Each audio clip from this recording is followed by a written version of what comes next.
Sir Topham Hatt's engines love their work. Gordon likes pulling the express. Thomas likes his branch line. And Percy likes taking the mail. But none of them likes being a middle engine. It's no fun being stuck in the middle. One morning, Percy was cheerfully collecting coal cars from the smelter yards, where Harry and Bert worked. They liked to play tricks on steam engines. Percy didn't want to fall for their tricks again. But before he knew it, he was stuck in the middle. "Oh, bother," chuffed Percy crossly. "Little green piggy in the middle," Harry teased. Percy's driver was cross. With coal cars in front of him and coal cars behind, Percy had to go slowly. James was in the yards when Percy steamed slowly by. "Ha ha, it's Pokey Percy," James laughed. "You wouldn't be laughing if you were stuck in the middle," Percy fumed. And he fumed all the way to the coaling plant. One by one, he shunted his coal cars onto the tipper's loading ramp, and the coal was unloaded. Percy was not allowed to cross the loading ramp until the tipper had been turned off. It was against the rules. But as soon as his driver and fireman left, there was trouble. Henry arrived to pick up coal. He bumped into the coal cars, and the coal cars bumped into Percy. Percy was pushed onto the loading ramp. "Help!" cried Percy.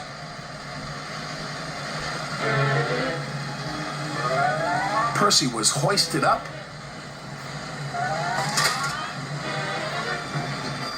tipped over, and brought back down again. After Percy was lowered back onto the ground, the manager was very cross. "You have caused confusion and delay," he said. "I'll have to report this to Sir Topham Hatt."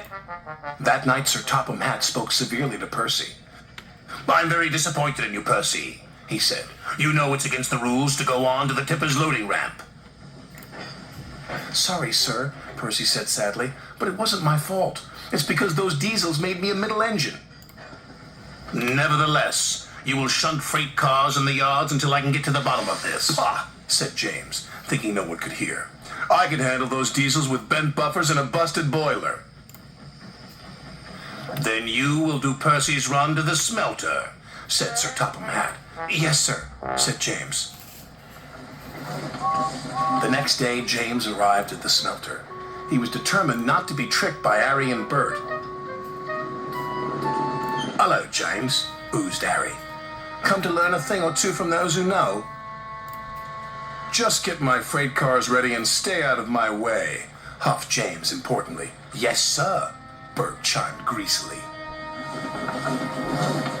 James cheerfully backed up to his freight cars. He was certain he had fooled Harry and Bert, but he was wrong. "Little red piggy in the middle," chortled Harry. "Just like Percy," jeered Bert. "I am not like Percy," huffed James. "I'm not a middle engine, and I'm not moving." And he didn't. When Sir Topham Hatt heard the news, he sent Percy to fetch James. This made Percy happy. He buffered up to James and took him, along with all the freight cars, to the docks.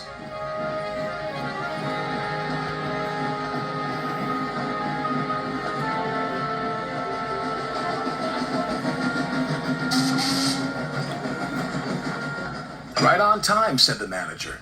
"But what is that big red engine doing in the middle?" "Learning," Percy replied. "Learning what?"